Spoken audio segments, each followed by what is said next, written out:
perkenalkan nama saya Ayustita Marlisa Manu. Nama saya Astridini Waslina. Materi kami yang pertama itu adalah pengertian pasola. Kita akan masuk dalam pengertian pasola. Pasola itu adalah sebuah tradisi dan atraksi budaya di Sumba. Nah, pasola ini berasal dari Pulau Sumba, Nusa Tenggara Timur, Indonesia. Nah, tradisi ini melibatkan pertunjukan perang simulasi yang dilakukan oleh para pemuda Sumba yang berkuda sambil melempar lempeng. Pasola biasanya dilaksanakan setiap tahun pada bulan Februari atau Maret, tergantung pada penentuan waktu oleh para pemuka adat setempat. Kata pasola itu sendiri berasal dari bahasa Sumba yang terdiri dari dua kata, yaitu pa yang berarti perang dan sola yang berarti tongkat atau lemning. Jadi, secara harfiah, pasola dapat diartikan sebagai perang lembing. Pasola memiliki makna dan tujuan yang berbeda di setiap daerah di Sumba. Jadi, pasola adalah sebuah tradisi perang simulasi yang kaya dan makna budaya dan memiliki peran penting dalam kehidupan masyarakat Sumba.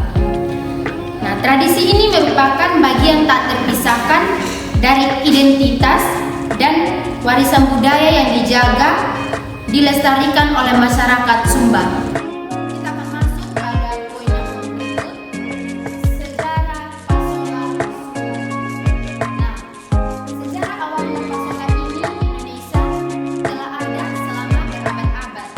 Nah, tradisi ini berkaitan erat dengan kepercayaan agama lokal yang masih dipraktikkan oleh sebagian masyarakat Sumba. Cerita tentang asal-usul pasola berkaitan dengan legenda dua saudara, Umbu Dula dan Umbu Dapang Maduni. Menurut legenda, Umbu ini pergi mencari istrinya yang hilang dan bertemu dengan sekelompok orang yang sedang bermain pasola. Nah, dia bergabung dengan mereka dan menjadi sangat mahir dalam permainan ini. Ketika dia akhirnya menemukan istrinya dan kembali di Sumba, dia membawa permainan pasola dan memperkenalkannya kepada masyarakat. Sejak itulah pasola telah menjadi bagian penting dari budaya Sumba. Nah, permainan ini tidak hanya dianggap hiburan, tetapi juga sebagai ritual penting yang bertujuan untuk menjaga keseimbangan antara manusia dan alam dan untuk memastikan panen yang baik. Kita akan masuk pada materi yang berikut tentang permainan pasola di Sumba. Nah, dalam permainan ini bukan hanya sekedar mengatakan bahwa pasola saja, namun adapun hal-hal yang paling penting alasan permainan kuda pasola di Sumba ini terjadi. Nah, yang pertama itu pasola dianggap sebagai cara untuk memohon berkat kepada dewa-dewa. Nah, masyarakat Sumba percaya bahwa dengan mengadakan permainan ini mereka akan mendapatkan berkat yang melimpah dalam bentuk panen yang baik dan kesejahteraan bagi masyarakat Sumba. Yang kedua, pasola juga merupakan cara untuk menyelesaikan konflik antara desa atau kelompok dalam permainan ini. Permainan ini, dua kelompok berkuda dan melempar tombak satu sama yang lain. Meskipun tampak kejam, ini sebenarnya adalah cara bagi mereka untuk menyelesaikan perselisihan dan memperkuat hubungan mereka. Yang ketiga, pasola juga merupakan bagian penting dari identitas budaya masyarakat Sumba. Ini adalah cara bagi mereka untuk merayakan dan mempertahankan tradisi dan budaya mereka. Dalam pasola juga ini, ada pun beberapa faktor yang mempengaruhi terjadinya kuda pasola di Sumbar. Faktor yang mempengaruhi adanya pasola. Yang pertama itu ada musim. Pasola biasanya diadakan pada bulan Februari dan Maret, bertepatan dengan musim tanam di Sumbar. Ini adalah waktu ketika masyarakat Sumbar memohon untuk hasil yang baik. Yang kedua itu ada nyale atau yang biasa dikatakan dengan sebuah jenis cacing laut yang muncul di pantai Sumbar setiap tahun. Kemunculan nyale ini dianggap sebagai pertanda untuk memulai permainan pasola. Ketika nyale ini tidak muncul, maka pasola itu tidak akan diadakan. Yang ketiga itu ada keputusan tetua adat.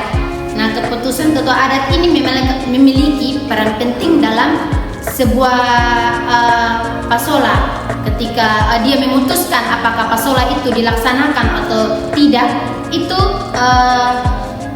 adalah suatu pertimbangan bagi ketua adat tersebut. Yang keempat ada kondisi sosial. Nah, kondisi sosial ini bisa juga mempengaruhi oleh kondisi ketika terjadinya pasola di Sumbar. Yang kelima ada pandemi atau bencana alam. Nah, seperti yang terjadi baru-baru ini dengan pandemi pasola mungkin dibatalkan atau diadakan dengan pembatasan ketat. Ada pun juga alat-alat yang diperlukan dalam permainan pasola. Yang pertama, kuda. Kuda adalah bagian penting dari pasola. Kuda ini telah dilatih secara khusus agar pada saat permainan pasola berlangsung bisa mengikuti permainan itu dengan baik. Yang kedua, tombak kayu. Tombak kayu adalah alat utama dalam permainan pasola. Tombak ini juga dibuat dari kayu dan memiliki ukuran panjang sekitar 1,5 meter. Meskipun tombak ini tidak memiliki ujung yang tajam, mereka masih bisa menyebabkan cedera atau luka. Yang ketiga, pakaian adat. Peserta pasola biasanya menggunakan pakaian adat Sumba saat bermain. Pakaian ini meliputi sarung, selendang, dan topi bulu ayam. Yang keempat, perlindungan. Meskipun ada permainan itu biasanya berbahaya, oleh karena itu peserta biasa mengenakan perlindungan seperti perisai dari lontar dan helm dari kulit kerbau. Menjelaskan peran dan tanggung jawab gereja terhadap permainan perang pasola di Sumba. Meskipun pasola adalah tradisi adat gereja, memiliki peran penting dalam mendukung dan membimbing masyarakat dalam perayaan pasola. Yang pertama, pemberian doa dan berkah. Agar sebelum pasola dimulai, biasanya ada misa atau layanan gereja khusus untuk memberkati para peserta memohon perlindungan bagi mereka. Yang kedua, pendidikan dan penyuluhan. Gereja juga berperan dalam memberikan pendidikan dan penyuluhan kepada masyarakat tentang pentingnya menjaga perdamaian dan menghindari kekerasan selama pasola berlangsung. Yang ketiga, pelayanan masyarakat.